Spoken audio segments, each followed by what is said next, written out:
ठीक से लिस्ट देखकर मृत्युलोक से मनुष्यों को लाइएगा। पिछली बार की तरह गड़बड़ मत कर दीजिएगा। गड़बड़ हमसे नहीं, आपसे भी तो हुई थी। बिना वेरीफाई किए हुए आपने कई आदमियों को स्वर्ग के बदले नर्क और नर्क जाने वाले आदमियों को स्वर्ग का टिकट अलॉट कर दिया था। वो गलती भी आपके चलते ही हुई थी। आप ही नीचे मृत्युलोक में बिना लिस्ट वेरीफाई किए एक ही नाम और राशि के कई लोगों को एक साथ ले आए थे। जानते भी हैं आप कितना कंफ्यूजन हो गया था। कंफ्यूजन? और आपने जो वकील को स्वर्ग भेज दिया था, उसके बाद उसे नर्क शिफ्ट कराने में दांतों तले चने चबाने पड़ गए थे। वो तो भला हो एक नर्क वाले मोटे क्लाइंट का, जिसके कारण वकील नर्क में ट्रांसफर हुआ। वो वकील बोल रहा था कि धंधे के लिए तो वो नर्क में भी चला जाएगा। ठीक है बाबा, मेरी ही गलती थी। अब जल्दी से पृथ्वी पर जाइए आप। एक पल भी देरी हुई तो अनर्थ हो जाएगा।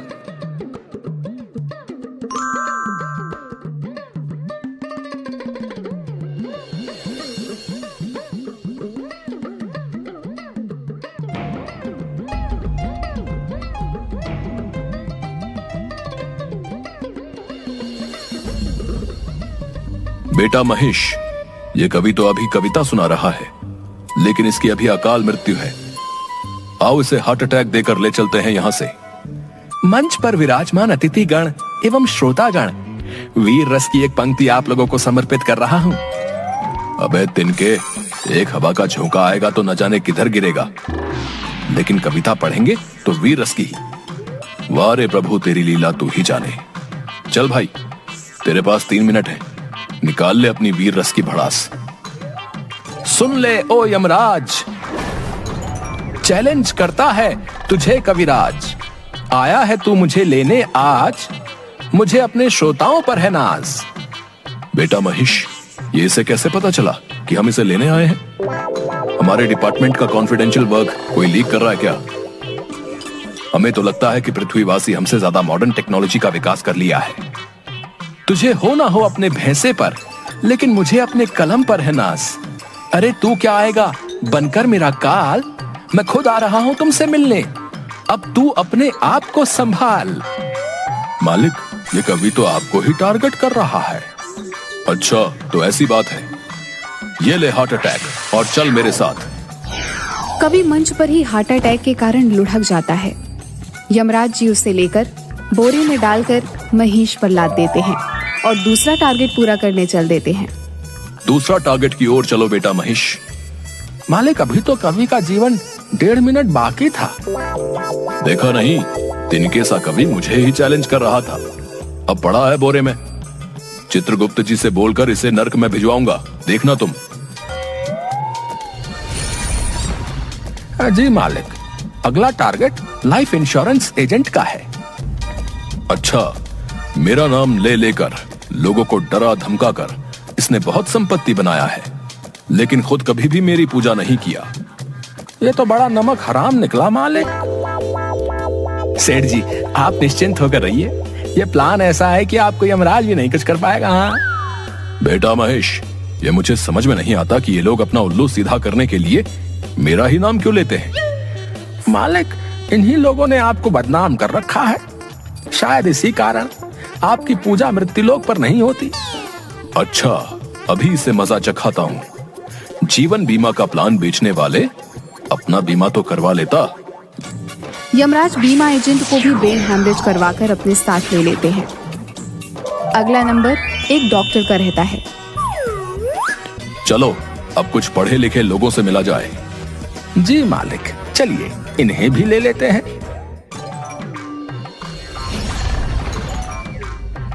देखो भाई, तुम्हारे पेशेंट की हालत बहुत ही क्रिटिकल है। अगर 24 घंटे के अंदर ऑपरेशन नहीं हुआ तो यमराज ही इसका मालिक है। लेकिन इसको तो मामूली खांसी हो रहा है बस। डॉक्टर तुम हो या मैं? ये खांसी मामूली नहीं है।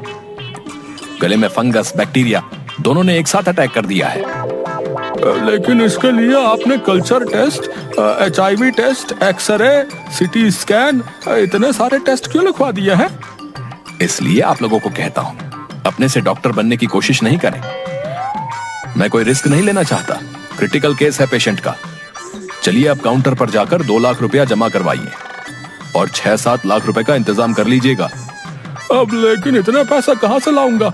आप एक बार ठीक से चेकअप कर लीजिए प्लीज। मुझे नहीं लगता कि ऑपरेशन की जरूरत होगी।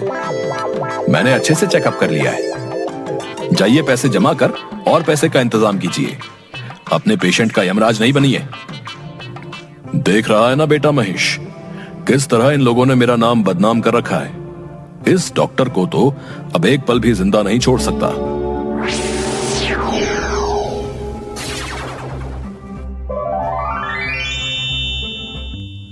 अब थक गया हूं मालिक। लास्ट शमशान से तांत्रिक को लेकर हम यमलोक चल देंगे। इस मुर्दे को मैं आज यमराज से छीन कर लाऊंगा। बक्कड़ चक्कड़ चामुंडा, ये लाश अभी तू खड़ा हो जा। गिद्ध चील कौवा और बाज, खदेड़ा जाएगा यहां से यमराज। अच्छा बेटा, मुझसे तो अच्छे अच्छे तांत्रिक भागते हैं और तुम हम ही को खदेड़ रहे हो। चल बेटा महेश, तेरा आज का कोटा पूरा हुआ।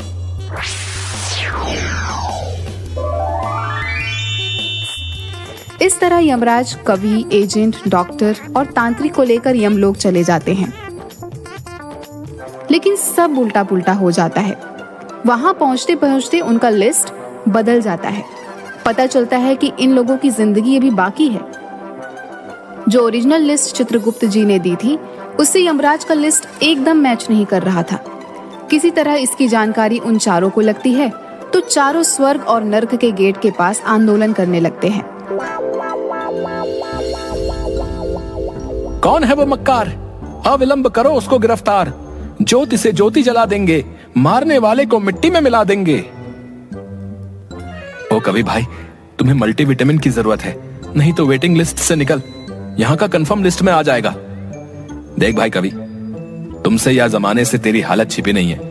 हो सकता है हवा का एक झोंका तेरा अंतिम यात्रा का प्रबंध कर दे। इसलिए मैं तो कहता हूं कि एक अच्छी पॉलिसी हमसे ले लो। तुम तीनों सुन लो, कोई भी जादू टोना, वशीकरण मंत्र, काल, यमराज, बुरी आत्मा तुम्हारा कुछ नहीं बिगाड़ेगा। मेरी असीम शक्ति उन्हें परास्त कर देगी। अगर तुम मुझसे सेवा लेते हो, सेवा चार्ज मात्र 50,000 रुपए। पता तेलिया मसान, ऑपोजिट शमशान।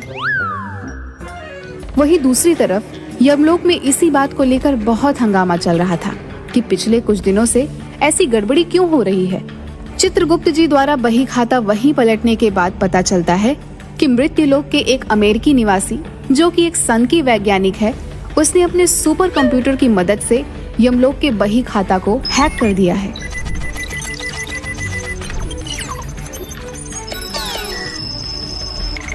ओह, अब क्या होगा? देखता हूँ क्या हो सकता है। इन चारों को यमलोक लाए कितनी देर हुई है? 3 मिनट। पहले बिना समय गवाए इन चारों को मृत्युलोक छोड़कर आइए। अगर किसी ने अंतिम संस्कार कर दिया तो अनर्थ हो जाएगा। यमराज तुरंत उन चारों को लेकर महेश पर लाद कर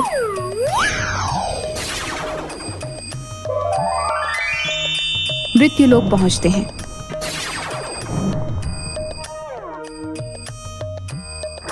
और उन सभी को उनके उनके शरीर में वापस भेज देते हैं। उनके परिजन जो उस समय रो रहे थे, विलाप कर रहे थे, उन्हें वह जिंदा पाकर बहुत खुश होते हैं। यमराज वापस यमलोक पहुंचकर सन की वैज्ञानिक यमलोक के बही खाते के साथ छेड़छाड़ किया है, इसलिए उस सन की वैज्ञानिक को दंड मिलना चाहिए। हम चाहें तो अभी के अभी उस सन की वैज्ञानिक और उसके टेक्नोलॉजी को नष्ट कर दें, लेकिन हमारा हाथ भी सिस्टम से बंधा है। उस सन की वैज्ञानिक को मजा चखाने के लिए आपको पृथ्वीलोक पर जाना होगा। यही ठीक रहेगा। मैं अभी ही अपने महिष को लेकर निकलता हूँ पृथ्वीलोक के लिए। रुकिए, ये नक्शा ले लीजिए ताकि उस वैज्ञानिक को खोजने में आसानी हो। उसका सारा बायोडेटा लिखा हुआ है इसमें। यमराज और महेश दोनों अपना अपना गेटअप चेंज कर लेते हैं।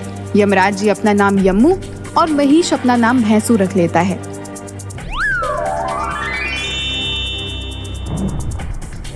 दोनों अमेरिका के हवाई द्वीप के एक निर्जन टापू पर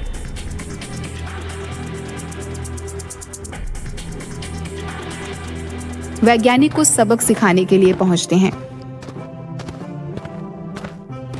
सिक्योरिटी से बच बचाकर दोनों वैज्ञानिक के लैब के पास पहुंचते हैं।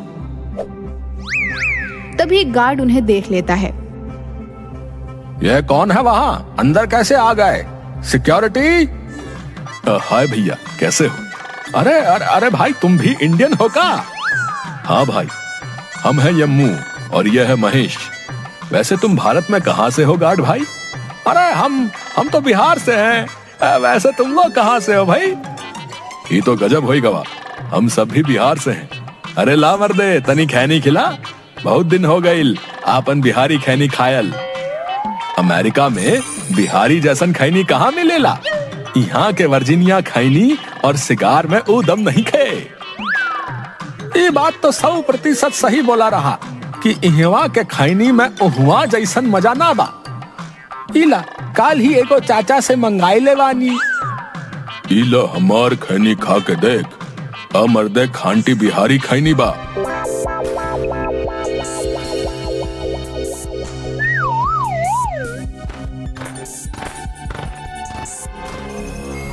आओ आओ, वेलकम।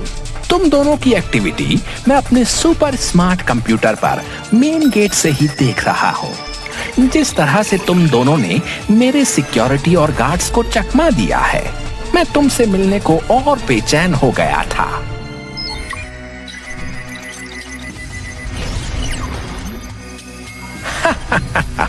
कैसा लगा मेरा स्वागत? अबे डागरा, हम आए हैं तुझे भेजने पागल खाना। ये ले तेरा पिंजरा। ओहो, इंटरेस्टिंग। ये ले, अब बच के दिखा। डागरा के हाथों में से एक रे निकलकर उन दोनों की ओर बढ़ती है, लेकिन पहले से तैयार यम्मू और भैंसू दोनों उस रे को अपने सुरक्षा कवच से बेकार कर देते हैं। कैसा रहा यमलोक का अंदाज? इसके बाद यम्मू बढ़कर सनकी वैज्ञानिक डागरा को पकड़ लेता है और उसके दिमाग में पीछे से 2 नस को दबा देता है। ये ले भटके हुए मनुष्य, तू अब अपने बचपन के मजे ले। अब वह वैज्ञानिक अपना सारा मेमोरी भूलकर बच्चों की तरह ट्रीट करने लगता है। अले अंकल, आपकी मूठ के साथ मुझे खेलना है। अले बाबा, मैं तो बफेलो की सवारी करूंगा। उसके बाद यम्मू और भैंसू पूरे लैब को जला देते हैं। अब हमें जल्दी से यमलोक की तरफ निकलना चाहिए। ये नादान मनुष्य कहीं हमारे पल्ले ना पड़ जाए। हाँ प्रभु, जल्दी विराजिए, हम लोग निकलते हैं। और वहां से यमलोक वापस आ जाते हैं। अब यमलोक का सारा सिस्टम पहले की तरह काम करने लगता है।